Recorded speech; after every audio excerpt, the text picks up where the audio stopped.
প্রথম হচ্ছে কে বলছে দেখতে হবে। কুণাল ঘোষ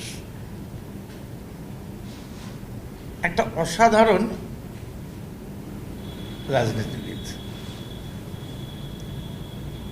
কোথায় বলছেন? রাজাবাজারে বলছেন, বেলেঘাটায় বলছেন, অ্যাসেম্বলিতে বলছেন। খুবই গুরুত্বপূর্ণ প্রশ্ন। কুণাল ঘোষ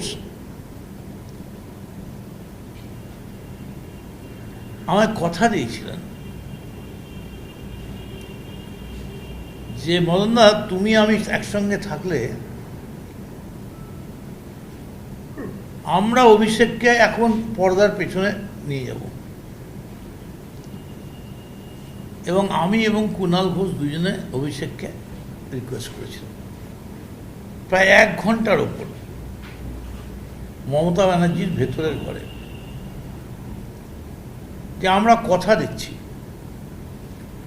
পুরো দল মুখে রক্ত তুলে সাজিয়ে তোমার দল তুমি ফেরত নেবে, কিন্তু এখন যে কোনো কারণেই হোক মার্কেটে কি হয়, একটা জিনিস ব্র্যান্ডেড হয়ে যায়। তেমনি তৃণমূলের এই পরাজয়টার জন্যে আমি তৃণমূল কর্মীদের কথা বলছিলাম। কারণ তৃণমূল কর্মী যারা, কর্মী সবসময় বায়াসড, ম্যাড, পাগল, বায়াসড, যে কোনো মূল্যে লাশ দেবো, খুন দেবো, গলা দেবো, যে দল করে সে তার দলের প্রতি বায়াসড। কিন্তু সাধারণ মানুষ তো বায়াসড হয় না। সাধারণ মানুষ যুক্তি তর্ক সব কিছুর মধ্যে দিয়ে, সেই সাধারণ মানুষের সঙ্গে কথা বলে দেখেছি যে কোনো কারণেই হোক তারা তৃণমূলের এই পরাজয়ের জন্য পুরোটাই অভিষেক ব্যানার্জিকে দায়ী করছে। ফলে সেখানে কুণাল ঘোষের এই কথাটার আদৌ কোনো মূল্য আছে কিনা আমি মনে করি না। আর কুণাল যদি স্বীকার করার সাহস থাকে তাহলে ও বলবে যে আমি এবং ও দুজনে মিলে কি বলেছিলাম অভিষেককে। প্র্যাকটিক্যালি দলের জন্যে, তৃণমূলকে বাঁচাবার জন্যে, যে তৃণমূলের এমএলএদের জন্যে কুণালের চোখে জল পড়ছে ফিরে আসার জন্যে, তারা যাতে কোথাও না যায় তাদের জন্য প্র্যাকটিক্যালি আমরা স্ট্যান্ডিং ওভেশন করতে হয়নি। আমরা এমনি হাঁটু গেড়ে বসে হাত জোর করে আমাদের থেকে অনেক ছোট অভিষেককে বলেছিলাম, please give us some time. যে দলের সর্বাধিনায়ক, ব্যক্তিগতভাবে তার নিজের ব্যাপারটাকে বড় করে দেখে, আমার মনে হয় না সেই দল, যেটা কুণাল বলে, আর কুণাল আরো খারাপ কথা বলেছে। মানে আমি মনে করি যে যাদের ব্যাপারে কুণাল বলেছে তাদের এক্ষুনি ডিফর্মেশন করা উচিত, মানহানি করা উচিত। যে পুলিশ আছে বলে এরা আটকে আছে, এটা কি ইঁদুর? যে এমএলএরা হাজার হাজার লাখ ভোটে জিতে এসছে, এই বাজারে জিতে এসছে। আপনাকে মনে রাখতে হবে কুণাল যে কেন্দ্রে দাঁড়িয়েছিল সেটা 70,000 সিটের ব্যবধানের কলকাতার ওপর একটা সিট। এই সময় যারা দুর্ভেদ্য দুর্গ থেকে জিতে এসছেন তারা কি ইঁদুর? যে তার মানে বলতে হবে তাদের পুলিশ দিয়ে বেঁধে রেখেছে। এটা সেই আপনাদের, মানে আমি বলছি, নাম না বললেও বলতে বাধ্য হচ্ছি, এই যে এখন ওই বারমুডা পরিয়ে ঘোরাচ্ছে সুপারি কিলার, দুর্নীতিবাজ, কোমরে দড়ি দিয়ে, তারপরে তো এমএলএ আর তারা একই হয়ে গেলেন। এমএলএদের যদি পুলিশ দিয়ে বেঁধে রাখে, আমার সঙ্গে দেখে ওকে মনে হচ্ছে দেখুন তো দাঁড়িয়ে আছে, আমার তো মনে হয় ওকে মারলে আমার প্রোটেকশন দিতে হবে। আর সত্যিই যদি পুলিশ দিয়ে আমাদের বেঁধে রাখে তাহলে যখন মদন মিত্রর ওপরে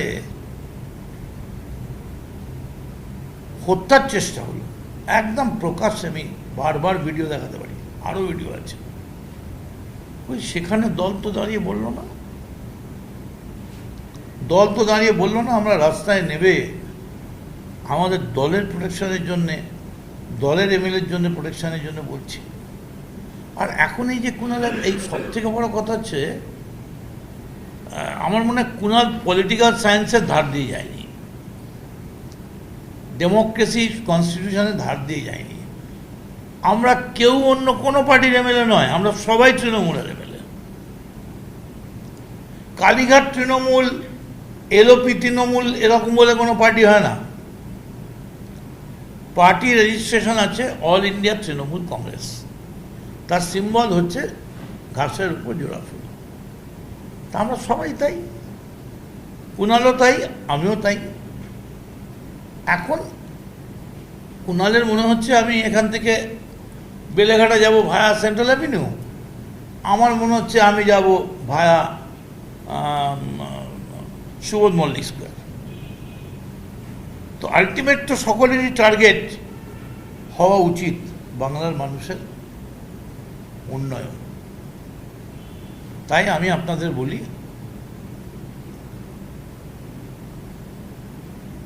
যারা ফিরছে, যদি কেউ ফেরে আদৌ আমি জানি না, সকালে শুনছি ফিরছে, দুপুরে শুনছি ঘুমোচ্ছে, রাত্রে শুনছি বেড়াতে গেছে, আবার পরের দিন শুনছি ফিরছে। প্রত্যেকেরই কোনো না কোনো বিরাট কারণ আছে।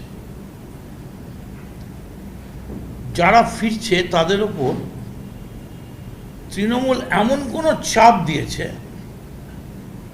নিশ্চিতভাবে তাদের লাগেজ বা ব্যাগেজ আছে,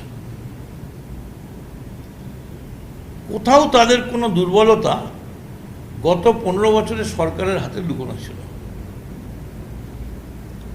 সেটা দিয়ে ব্ল্যাকমেল হচ্ছে। এবং যাদের লাগেজ ব্যাগেজ এবং এমন কিছু ঘটনা রয়েছে যে তৃণমূলে না ফিরলে তারা বিপদে পড়বে, তাদের মধ্যে কেউ কেউ ফিরতে পারে। কিন্তু আমি আপনাদের বলছি, ফেরাফিরির কোনো ব্যাপার নেই, কয়েকদিনের মধ্যেই কোন পার্টিটা তৃণমূল, কোনটা নয়, কার সিম্বল কি, সব ঠিক হয়ে যাবে। And that is very important. আর আমি তৃণমূলের এমএলএ হয়ে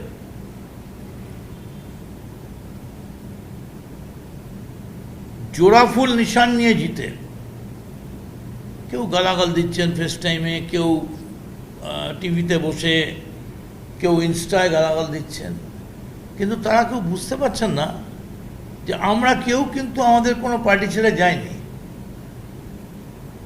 আমি মদন মিত্র তৃণমূল কংগ্রেসের MLA till now, but I support the new government of West Bengal under the leadership of Suvendu Adhikari for the development of West Bengal.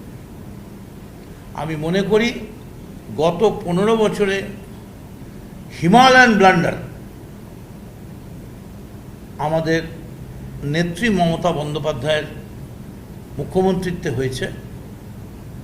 তিনি যদি একটু অ্যাডজাস্টমেন্ট, যেমন 2000 সালে করে নিয়েছিলেন, পটাপট মেট্রো রেলের একটার পর একটা স্টেশন, নেতাজি ভবন, কবি সুভাষ, সবগুলো ব্লু লাইন, আপনার গ্রিন লাইন, সবগুলো pass, first phase, second phase সব পাস হয়ে গেছিল।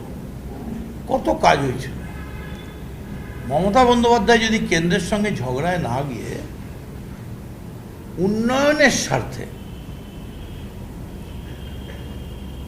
আমার মনে হয় যে এই ভুলটার প্রায়শ্চিত্ত আমরা করছি।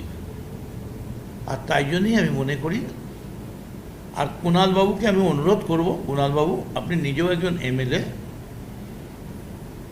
আপনি এইভাবে মন্তব্য করবেন না যে ওদের পুলিশ দিয়ে আটকে রেখেছে, ওরা কি চোর, ওদের কি 302, 307, 111, 110, 107 কি আছে?